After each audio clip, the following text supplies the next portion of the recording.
no céu Jesus há de aparecer em gloriosa luz. Todos o hão de ver naquele dia. Então eu hei de receber de Cristo galardão. Oh, que prazer! Breve verei o bom Jesus e viverei em plena luz no lindo céu. Eu gozarei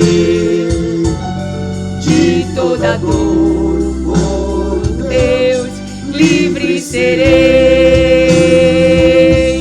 Na vida do Senhor eu hei de receber do seu eterno amor repouso e prazer. Disso meu bom Jesus tem me falado já. Louva a igreja de Jeová, aleluia. Breve verei o bom Jesus e viverei em plena luz no lindo céu. Eu gozarei de toda dor, por Deus livre serei. Na vida do Senhor, aleluia, glória a Deus. Um louvor pra gente começar o domingo, a semana, lembrando, igreja, de verdade, pelo que temos esperado. Na vinda do Senhor desfrutarei prazer quando meu Salvador em glória aparecer. Eis que ele breve vem, os santos levará para a mansão de além, onde virá. Se você sabe, louve. Breve você verá Jesus. Aleluia. E viverei em plena luz, no lindo céu. Eu gozarei e de toda dor que o mundo traz de aflições, por Deus livre seremos. Aleluia. A paz do Senhor, igreja de Jesus Cristo, a você que é ouvintes das palavras de Deus, que assim como aquele homem, né, que estava na cruz, colhendo as consequências das suas ações físicas, das suas escolhas, mas Jesus estava ali no meio deles, e naquele momento ele o reconhece como um filho de Deus, e confessa os seus pecados, se arrepende, e naquele mesmo dia ele estaria com Jesus Cristo. Claro que teve outro, né, que mesmo vendo que o colega que estava recebendo uma punição física pelas suas escolhas, reconheceu a Jesus Cristo, confessou a Jesus Cristo, ao invés de aproveitar aquela revelação, ao invés de se arrepender, ao invés de confessar, preferiu continuar zombando, preferiu continuar desacreditando e não teve a sua alma salva, mesmo tendo a oportunidade da revelação de Jesus Cristo. Quem estava ao lado de Jesus viu que que ele não era culpado, que ele era inocente, que ele estava ali injustamente. E o outro teve a oportunidade de ouvir essas palavras, mas ainda assim escolheu não se arrepender. Então eu espero que você seja como este homem que se arrependeu. Este homem que reconhece a Jesus Cristo, que reconhece o seu poder, que reconhece que com Jesus possa sim ter uma nova história, uma nova vida. A sua alma possa ser salva eternamente. Ainda que, se você não permanecer vivo neste mundo que acaba, porque nós não pensamos sobre a morte, mas a morte vai chegar na vida de todos nós. Mas como você ouviu o louvor, não é isso? Breve verei a Jesus Cristo. E Deus nos livrará de toda esta dor, de todo este sofrimento, de toda essa pressão psicológica, essa pressão física que este mundo traz sobre nós. Mas a nossa fé em Jesus, a fé em Jesus Cristo, nos fará vencer essas dificuldades, a pressão psicológica, as maldades físicas, dos homens que são amantes de si mesmo, dos que são soberbos, diz o Senhor, não é isso? E nós iremos falar hoje sobre Daniel 4. Você vê aqui alguém que foi usado por Deus para, eu diria, para preservar a vida do seu povo, porque Deus falou essa palavra, que aqueles que se submetessem à Babilônia teriam a sua vida preservada, mas muitos se colocaram com espírito de rebelião, com espírito de desobediência e nos desígnios do próprio coração. Então, enquanto há uns que se submetem à vontade de Deus, confiando em seu plano perfeito, confiando de que ele tem o melhor para o seu povo e espera que o próprio Deus que permitiu aquela situação de humilhação, de perdas, de tratamento, também restaure ao seu povo para a terra estável, para a terra que mana leite e mel, porque quando a Babilônia invade, né, em vários momentos ali, até a destruição do templo, e o povo de Deus perde coisas valiosas, inclusive utensílios do templo, mas eles haviam uma palavra, aqueles que obedecessem, de retornar para essa terra. Então, o Senhor não me traz aqui com essa palavra à toa, porque nós iremos falar realmente sobre Daniel 4, né? Que se você perdeu algo que é valioso, algo que é importante, o mesmo Deus que permitiu a perda também é o mesmo Deus que coloca nas tuas mãos. Então, continue esperando no Senhor, porque de verdade só Deus tira, só Deus provê a salvação para sair do cativeiro. Só Deus, com os seus sinais, com a sua mão poderosa, pode te resgatar do meio de opressores, de espíritos violentos, como assim fez na vida do seu povo no Egito. Né? Então há situações sim físicas que nós seres humanos que estamos em uma posição mais vulneráveis precisamos de ajuda, e Deus é aquele que vê. E você vai ver comigo nesta palavra que Deus é aquele que vê, que Deus é aquele que traz sim um tratamento, que Deus é aquele que não é indiferente às obras físicas dos seres humanos. Então aqui vai um alerta, porque a primeira alerta é temer a Deus. José, ele é muito claro assim, quando ele manda os seus irmãos para a prisão.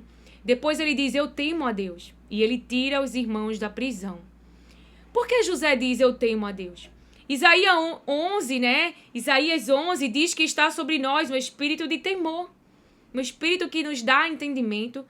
O Espírito Santo de Deus é uma pessoa. É Ele que tem nos aconselhado como igreja. É Ele que tem dado entendimento à nossa mente. É Ele que tem nos dado sabedoria. Ele tem falado as palavras que ouve da parte de Deus. O assim diz o Senhor. E nós, em submissão à vontade de Deus, temos nos rendido à liderança, a esse governo. Não a um governo da carne, mas não ao governo de uma percepção humana, mas da revelação das palavras de Deus, para a gente entender. Então, em Daniel 4, a palavra de Deus vai falar o seguinte. Em Daniel 4, a palavra diz: o rei Nabucodonosor, as pessoas de todos os povos, nações e línguas que habitam em toda a terra, que a paz lhes seja multiplicada. Pareceu-me bem tornar conhecidos os sinais e as maravilhas que Deus, o Altíssimo, tem feito para comigo. Pareceu-me bem contar os sinais, as maravilhas, o agir poderoso da mão poderosa de Deus, aquilo que Deus fez com a minha vida. Ele está dizendo isso. Pareceu-me bem, pareceu a ele, tornar conhecidos os sinais e as maravilhas que Deus, o Altíssimo, tem feito para comigo. Ser fonte de quem Deus é, de que Deus é que governa sobre o reino dos homens, diz a palavra de Deus, para que eu e você não venha se elevar, para que eu e você não venha nos colocar numa posição de deuses, para que eu e você não venha tomar uma glória que é de Deus, porque Ele dá esse testemunho. Ele dá um testemunho sobre a sua conquista, a sua fala e a falta de reconhecimento de Deus. E todo esse eu dele elevado foi quebrado pelo próprio Deus. E um novo homem, um novo rei que reconhece ao Deus Altíssimo, surgiu das cinzas, diz o Senhor, esta palavra para nós. Então ele fala: como são grandes os seus sinais e como são poderosas as suas maravilhas. O seu reino é um reino eterno, não é um reino temporário. E o seu domínio se estende de geração em geração. É a primeira palavra na minha geração e na sua geração que estamos vivos. O reino de Deus permanece o mesmo. Ele é eterno. Ele não muda a cada geração. A palavra diz: o seu domínio se estende de geração em geração. Não só é na geração que existia de Nabucodonosor, de Daniel, está presente em nossa geração, assim nos diz o Senhor. Os sinais, a maravilha, o poder. E qual eram as práticas espirituais e qual eram as práticas dos vulneráveis a homens soberbos, a homens amantes de si mesmo, a homens sobre domínios das trevas, a homens sobre potestades, dominadores. Ah, Lilian, como que tu sabe? Daniel orava, perseverava em oração e estava havendo uma guerra nos ares. Então existia dominadores sobre aqueles ares. Existia dominadores nessa época aqui de Nabucodonosor. Existia potestades nessa época que influenciava, como hoje ainda também influencia, a vida de seres humanos, para você entender. Mas Deus vem nos lembrar com o testemunho de Nabucodonosor como são grandes os seus sinais e como são poderosas as suas maravilhas. O seu reino é um reino eterno e o seu domínio se estende de geração em geração. A outra palavra que o Senhor quer que eu e você tenha essa consciência e o Espírito Santo vem nos lembrar. Então esse homem, ele tem um sonho. Um sonho que ninguém pode interpretar. Então ele levanta ali, ele expede um decreto, ele expede, eu diria, um chamado para que viessem as pessoas mais inteligentes do reino para interpretar aquele sonho. E ninguém consegue dar a interpretação. E sobre a vida de Daniel, este homem fala que ele via o Espírito dos deuses, segundo a fala dele, que diz aqui nas palavras de Deus no verso 8. Por fim apresentou-se Daniel. Então outras pessoas se apresentaram na frente, outros candidatos se apresentaram na frente, outros como Esther passaram na frente, mas Esther foi coroada e Deus vai coroar você, Deus vai escolher você, você que vai se posicionar e realizar um plano de Deus a seu devido tempo, assim te diz o Senhor. Esther não estava lá apenas por estar lá. Esther estava lá porque era a ação física, era a materialização, assim diz o Senhor, do amor de Deus pelo seu povo. Porque Deus conhecia quem estava no reino. Quem estava no reino era Amã. E ele sabia que Amã traria uma obra má sobre o seu povo. Mas antes de ele trazer a sua obra má, existia Esther dentro do seu reino. Então Daniel está lá. E Daniel, ele se apresenta, assim como diz a palavra de Deus, que é chamado de Beltesazar, em honra ao nome do meu Deus. Ele tem o espírito dos santos deuses. E eu lhe contei o sonho, dizendo. Então ele vai contar o sonho. A palavra no verso 13 diz assim, o versículo. No meu sonho, quando eu estava na minha cama, vi um vigilante. Você acha mesmo?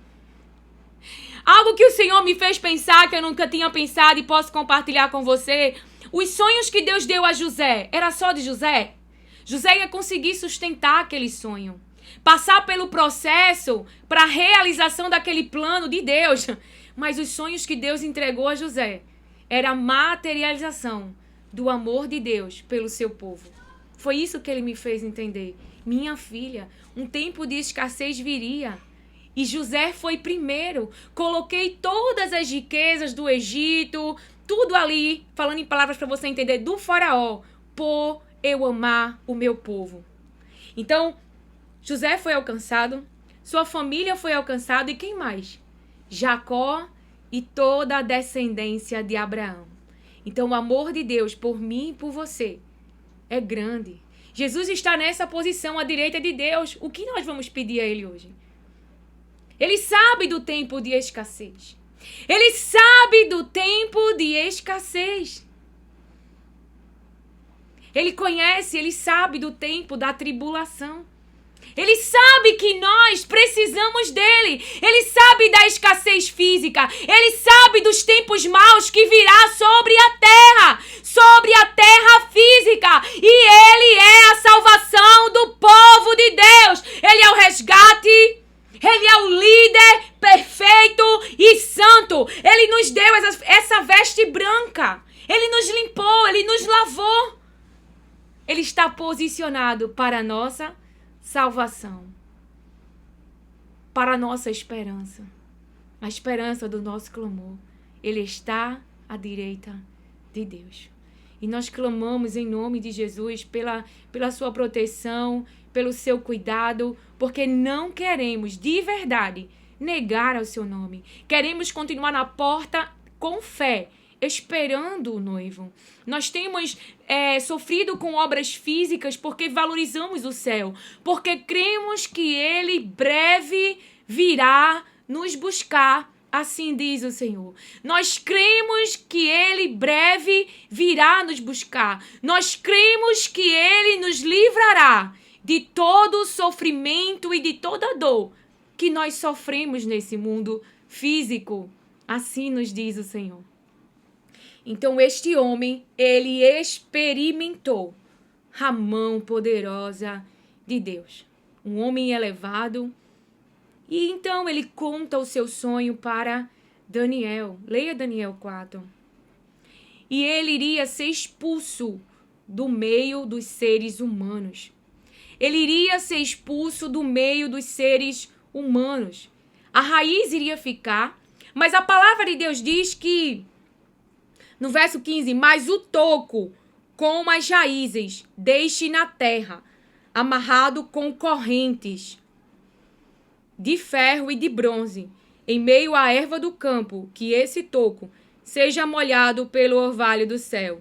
e que a parte que lhe cabe seja a erva da terra, junto com os animais. Aleluia. E qual era a finalidade e a sentença desse decreto? Porque Deus não age, Lília boazinha. Não, Deus age diante das obras de injustiça. É a colheita das ações físicas dos seres humanos. Suas escolhas que aferem dor e sofrimento na vida de outras pessoas. Veja, uma ação física que Judas, ele trouxe uma ação física de traição de confiança, revelar onde Jesus está. Então ele trouxe uma obra má, ele foi um portal do diabo para levar naquele lugar onde havia estabilidade, onde havia saúde, um acesso. Mas Jesus, a palavra de Deus nos revela no verso 17 que essa sentença é por decreto dos vigilantes. E esta ordem é por mandado dos santos, para que os que vivem saibam que o Altíssimo tem domínio sobre o reino dos homens. Ele dá esse reino a quem quer e põe sobre ele até o mais humilde dos homens. E por que esta sentença? E por que este decreto? Qual é a finalidade? A finalidade esta sentença é por decreto dos vigilantes e esta ordem é por mandado dos santos, para que os que vivem saibam que o Altíssimo tem domínio sobre o reino dos homens. Ele dá esse reino a quem quer e põe sobre ele até o mais humilde dos homens. Este foi o sonho que eu, rei Nabucodonosor, tive. Então, Daniel, ele vem falar, a partir do verso 19, que ele ficou perplexo por algum tempo. Também vem dizer que os seus pensamentos o perturbavam. E então, o rei lhe disse: Beltesazar, não deixe que o sonho ou a sua interpretação o perturbem. Não deixe que o sonho ou a sua interpretação o perturbem. Beltesazar respondeu: Meu senhor, quem dera o sonho fosse a respeito daqueles que o odeiam e a sua interpretação se aplicasse aos seus inimigos. Esse sonho revelava que Nabucodonosor seria expulso do meio das pessoas, as pessoas que dependiam dele, que se ancoravam nele, porque traz aqui o exemplo da árvore, aí fala dos ramos, fala também da sombra. Então, todas essas pessoas que estavam ali ancoradas, protegidas por ele, elas iriam perder. Porque a palavra de Deus diz assim no verso 14: derrubem a árvore, cortem os seus ramos, arranquem as folhas e espalhem os seus frutos. Espante os animais que estão debaixo dela e as aves que fazem morada nos seus ramos. É o que o sonho dizia. E no final, este homem, ele tem esse sonho. Daniel interpreta, e a Bíblia diz que ao passar 12 meses, olha o que ele fala. Tudo isso de fato aconteceu com o rei Nabucodonosor, tudo aquilo que Deus revelou em sonho. Passado 12 meses, quando estava passeando no terraço do palácio real da cidade da Babilônia, o rei disse: não é esta a grande Babilônia que eu construí para a casa real, com o meu grandioso poder e para a glória da minha majestade? Então a palavra de Deus diz que, enquanto o rei ainda falava, veio uma voz do céu que disse: a você, rei Nabucodonosor, se anuncia o seguinte: este reino lhe foi tirado, você será expulso do meio das pessoas. E a sua morada será com os animais selvagens. Você comerá capim como os bois, e passarão 7 tempos, até que você reconheça que o Altíssimo tem domínio sobre os reinos do mundo e os dá a quem ele quer. No mesmo instante se cumpriu a palavra sobre Nabucodonosor. Ele foi expulso do meio das pessoas e começou a comer capim como os bois. O seu corpo foi molhado pelo orvalho do céu, até que lhe cresceram os cabelos como as pernas da águia, e as suas unhas como as garras das aves. Mas ao fim daqueles dias, eu, Nabucodonosor, levantei os olhos ao céu e recuperei o entendimento. Então eu bendisse ao Altíssimo e louvei e glorifiquei aquele que vive para sempre. Seu domínio é eterno e o seu reino se estende de geração em geração. Todos os moradores da terra são considerados como nada. E o Altíssimo faz o que quer com o exército do céu e com os moradores da terra. Não há quem possa deter a sua mão, nem questionar o que ele faz. Quando Deus dá o sonho, Daniel dá a interpretação, Daniel ele também dá um conselho. Daniel dá a interpretação, mas diz ao rei, lá no verso 26, quanto ao que foi dito, que se deixasse o toco da árvore com as suas raízes, isto significa que o seu reino voltará a ser seu, depois que o Senhor tiver reconhecido que o céu domina. Portanto, ó rei, aceite o meu conselho, abandone os seus pecados, praticando a justiça, e acabe com as suas iniquidades, usando de misericórdia para com os pobres. Assim, talvez, a sua tranquilidade se prolongue. Então, ele tinha um conselho. E que conselho era esse? Era de conversão. Ou seja, para se haver conversão, tem que haver arrependimento. Abandono dos maus caminhos. Conversão. Arrependimento interno, mudança externa, abandonar os maus caminhos, as ações mais físicas, os comportamentos mais, praticando a justiça e acabe com as suas iniquidades, usando de misericórdia para com os pobres. Assim, talvez, a sua tranquilidade se prolongue. Então, para que a desgraça não venha, como Deus falou para o seu povo, Deus queria conversão e hoje ele permanece dizendo ao seu povo, o que ele quer é arrependimento, é mudança, uma nova vida com Cristo. As coisas velhas se passaram. Se você roubava, não rouba mais. Se você traía, não trai mais. Você se arrepende da velha vida que você teve. E em Cristo, você tem uma nova vida. Uma vida que vai viver para glorificar ao nome de Deus. Que o Senhor te abençoe, acolhe e receba as palavras de Deus com mansidão. Amém.